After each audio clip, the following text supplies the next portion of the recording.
So we've just taken the not so long drive. What was it, about 45 minutes to an hour? An hour to Wyndham. And this is the Residency Ruins, the official town site of 1886. So we're here, obviously. In 1886, John Forrest arrived to proclaim the new township of Wyndham. An elaborate town plan was surveyed at the base of the Bastion Range. 72 blocks were sold,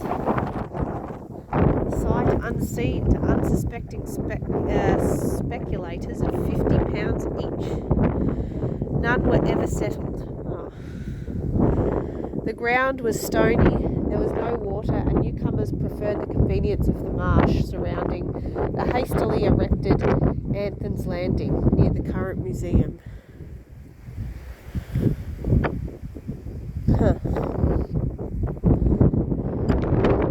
These ruins represent the only building on the official Wyndham town site, gazetted in 1886. It was to be the official home of the resident magistrate, but was never completed. Maybe it was the inferior mortar or the persistent attacks by local Aborigines, but most likely it was abandoned because of its distance from the unofficial settlement, which had sprung up at Anthon's Landing, more than a mile away. It was meant to be a bit of a fancy house. This is part of it.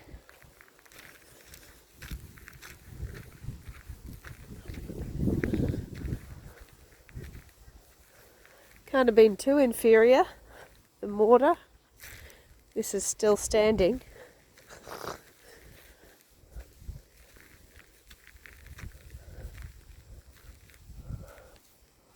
Huh.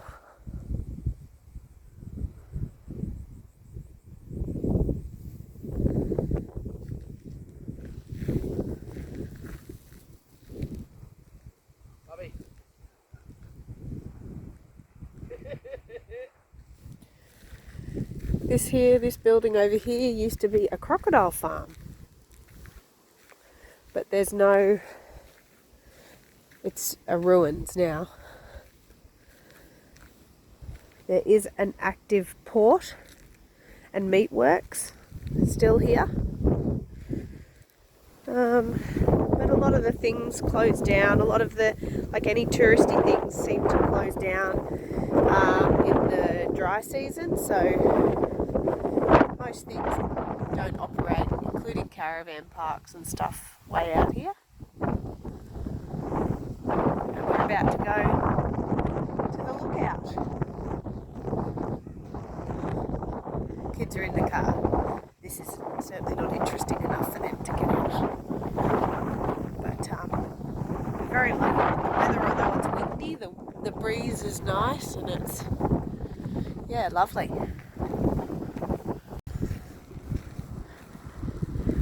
That is the Meatworks train. Well, the original one, I guess.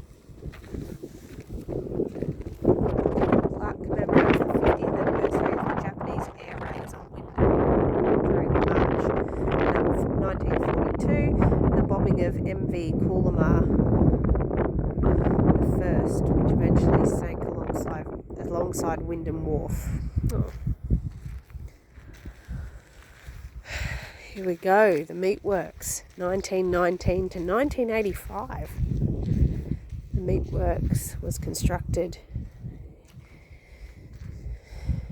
12 men died due to harsh climatic conditions. Yeah, I can imagine. Cattle processing began in 1919.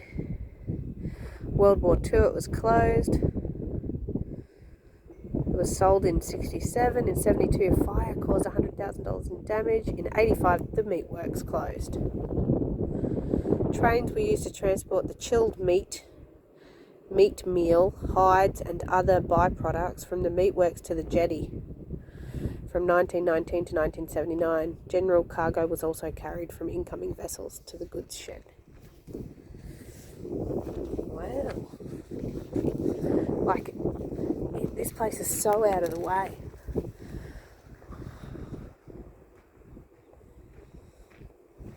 Main exports were live cattle and sugar, molasses and general cargo.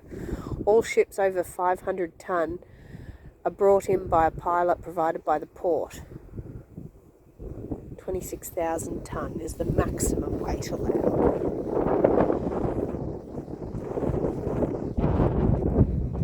The MV Kununurra shipwreck in 1942. February 20, state ship Kununurra bombed by Japanese 300 kilometres northwest of Wyndham. Ship beached, 178 on board, 8 injured, 1 subsequent death. February 21, ship attacked again. February 25, Kununurra mission lugger arrived to collect women, children and wounded. Crew and passengers walked 160 kilometres overland to mission. Wow. March 1st, damaged ship refloated, set course for Wyndham, arrived March 2nd. March 3, Wyndham attacked, ship abandoned and sank alongside the wharf. 1946, unsuccessful salvage attempt, wreck of Kununurra lies 30 metres northwest of Wyndham Wharf. Not that you'd want to go diving because of the crocodiles. This is Wyndham.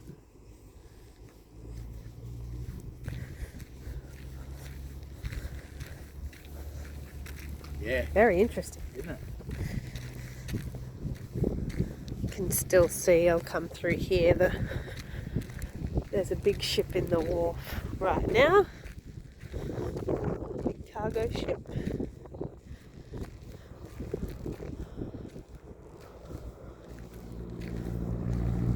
This is another train.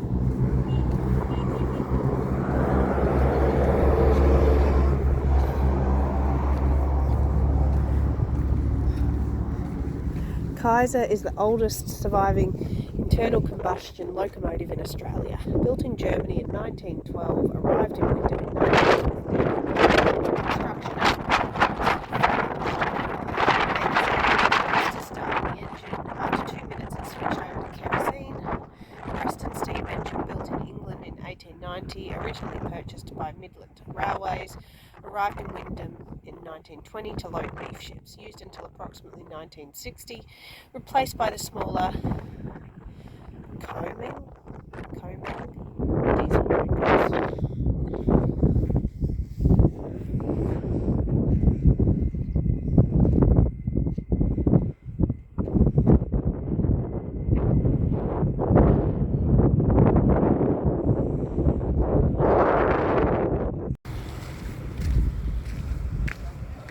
Largest living reptile. The estuarine crocodiles are the largest of all living reptiles and have existed since the age of dinosaurs. Today's salties differ little from their ancient relatives and are perfectly adapted to the muddy Cambridge Gulf environment. Crocodile hunting was popular in the 1920s to 1960s as the skins were prized. Local people set traps in the creeks running along Cambridge Gulf. Professional hunters used boats and shotguns. Croc numbers declined to such an extent that in 1970 crocodile hunting was banned.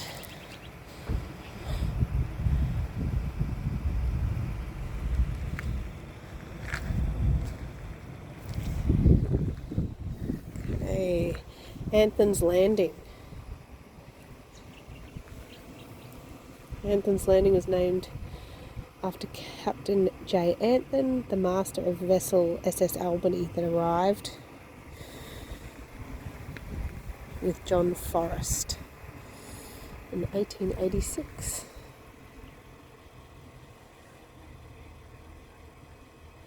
Oh,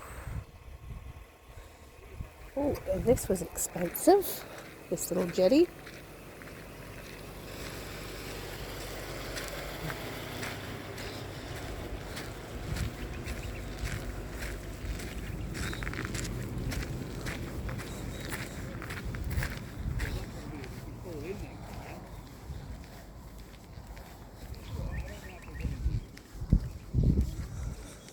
So There are crocodiles here. Tell Kaylee not to go down without us to the pontoon.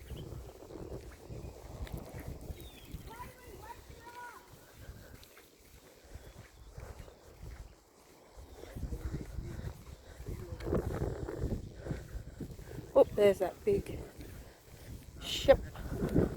The tide is flowing. Up and then down. And this jetty goes up with it.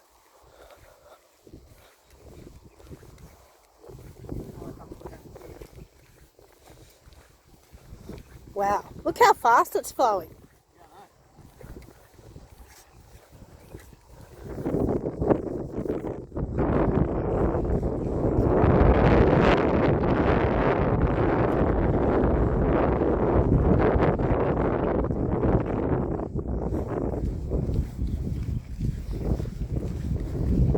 Careful, Lachlan.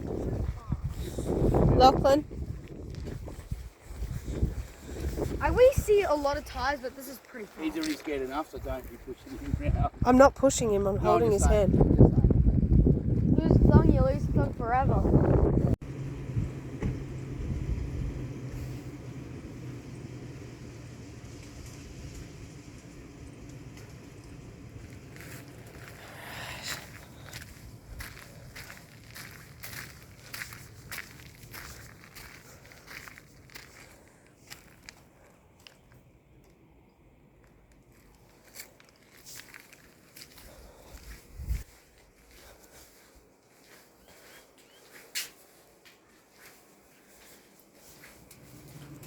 Oh, a meatworks barrow.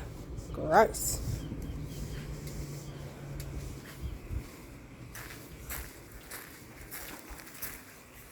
The Kununurra incident. Oh, this is the bombing. Huh. About to roll over and sink at Wyndham.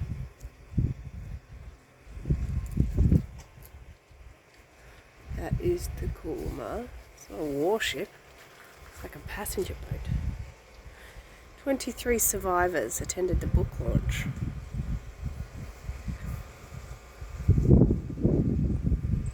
Taken from the wharf.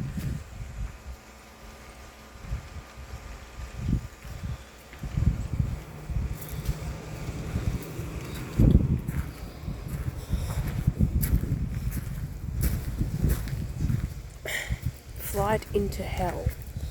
The Atlantis story of 1932. German aviators lost. On the 15th of May 1932, two German aviators, Hans Bertram and Adolf Klausmann, flying from Kupang in Timor to Darwin, became lost and were forced to land on the remote North Kimberley coast. They had packed no food, water or communication equipment, and nobody knew where they had landed. Wow. Actual route. They were way off course. Atlantis seaplane -1 float, 1932. The men thought they were on Melville Island, northwest of Darwin, so they set out westward in search of civilization surrounded by hundreds of kilometres of isolated, hostile and uninhabited country. They were walking in the wrong direction. After attempting to cross a crocodile-infested creek, Bertram and Klausmann dropped most of their possessions as they tried to outswim a saltwater crocodile.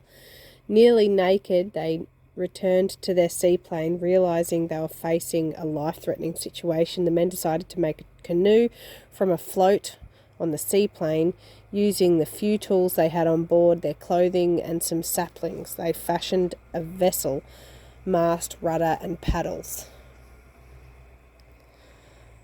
They set out to sea, keeping to the coast, but were constantly dashed against the rocks. Paddling into deep water, they were swept out by huge tides. The near crocodile attack turned out to be a catalyst for eventual rescue. A tribal Aboriginal man found Bertram's cigarette case. He showed it to Friar Kubra from Drysdale River Mission, and eventually word reached Wyndham. A search was launched on June the 15th. Bertram called the makeshift canoe the cockle shell. Men, horses and supplies left Wyndham for the search. However, it was two local Aborigines, Paul Murin and Twa Magumba, who eventually found the aviators 38 days after they had become stranded. Exhausted, they were awaiting death in a cave near Cape Bernia. Bertram and Klausman were too weak to walk. Oh, there's their rescuers, and there the men are. They had eaten virtually nothing, a raw fish and a couple of lizards. In the previous 5.5 weeks, survival in these conditions was unheard of. Anne Dumary, Ronald Morgan and Jalga/Hector, in an epic feat of endurance, ran for 2 days to Forest River Mission. Wow. With word of their rescue. A lugger was dispatched to Wyndham, and then the Meatworks launch was sent out to retrieve the men. After 52 days in the wilderness, Bertram and Klausman arrived in Wyndham on July 6. Bertram's health improved quickly, but Klausman had lost his mind and never recovered. The story of the rescue captivated Australia and highlighted the remote and inaccessible nature of this country. In 1934, Bertram published a book, Flight into Hell, telling the story of his ordeal.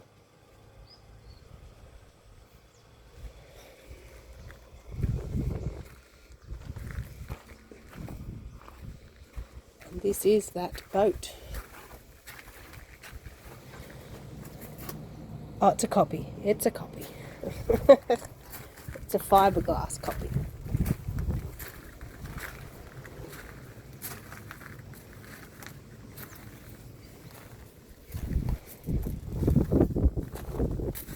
What's this say? Surviving the Kimberley.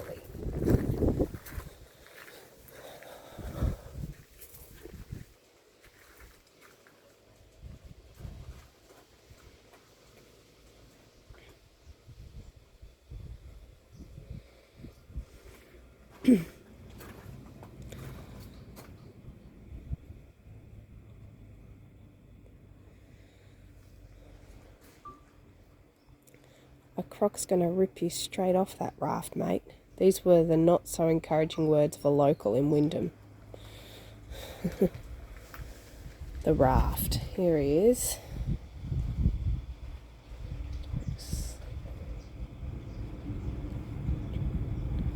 So he recreated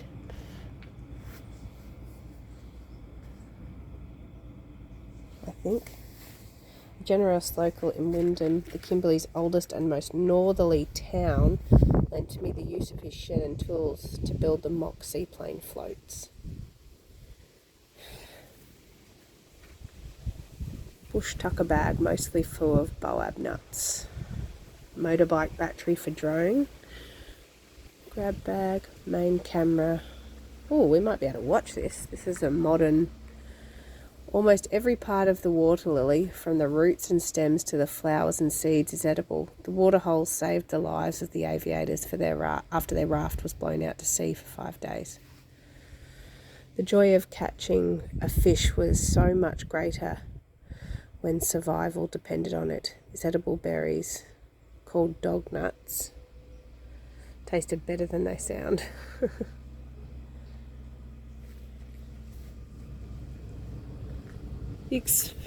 To experience the predicament that almost killed 2 stranded German aviators in 1932, a modern-day adventurer set off solo into the Kimberley with only minimal supplies. Michael Atkinson. The last line of defence against crocs was harsh language in this poll. I held it at the ready a couple times, but the reptiles never came closer than a car length or two. Huh, that was lucky. The jump across the croc-filled Drysdale River was right on the limits of my physical abilities.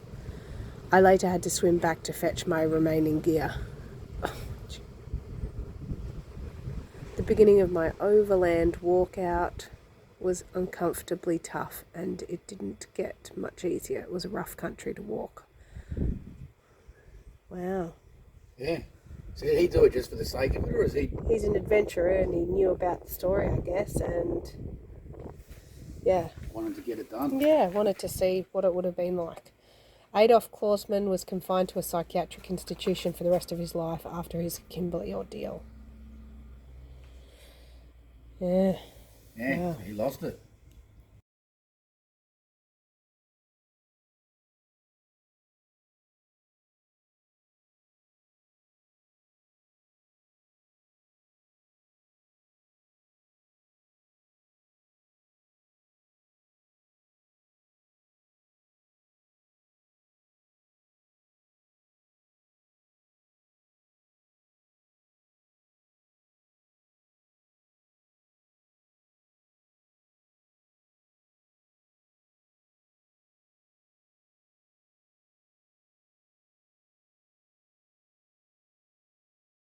On film. Alright, Kaylee, put your window down and just...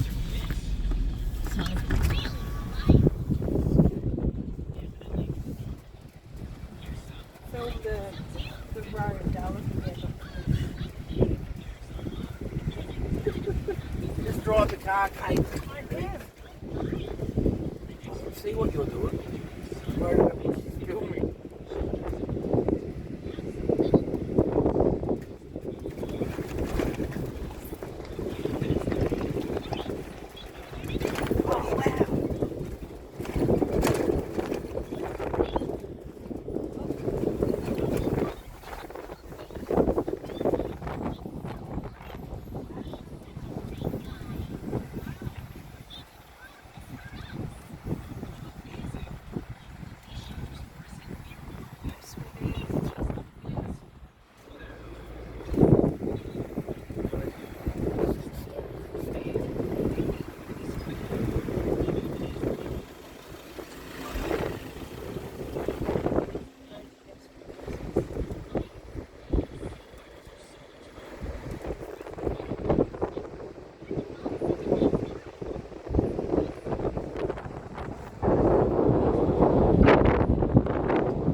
Hopefully the drag from the other cars going before us.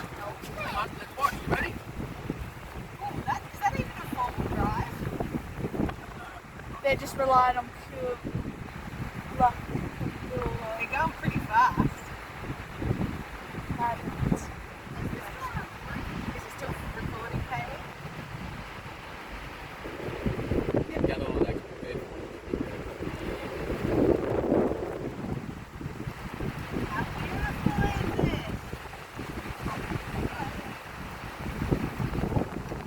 How pretty it is. No wonder they have to tell people not to swim. Yeah, or not right. Like they said, Because it looks like, Oh my god, look at the duck. yeah. Duck.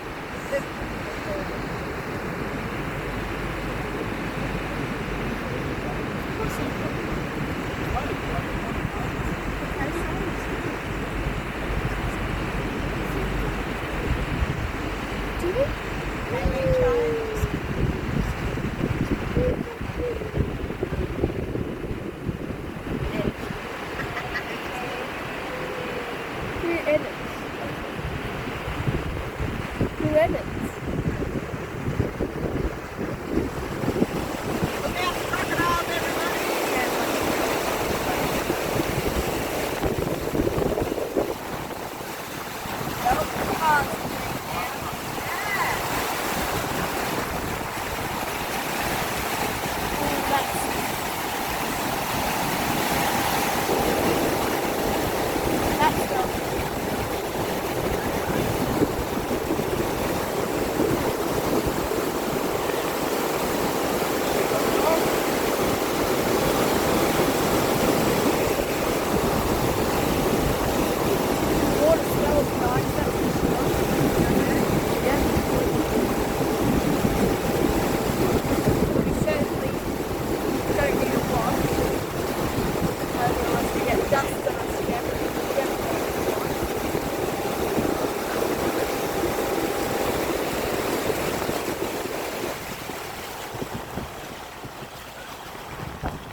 we know